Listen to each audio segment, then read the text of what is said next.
دارالحکومت میں قانون بے بس، چور مضبوط، عوام بے یار و مددگار۔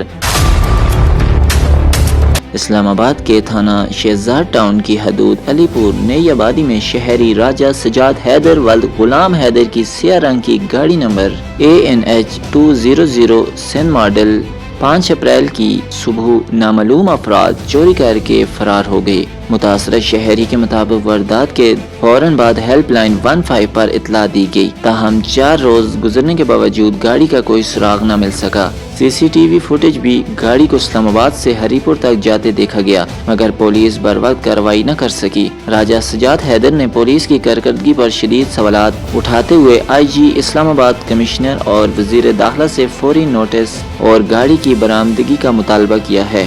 موقف اختیار کیا ہے کہ یہ گاڑی ہی ان کے روزگار کا واحد ذریعہ تھی، جس کی چوری نے انہیں شدید مشکلات سے دوچار کر دیا ہے۔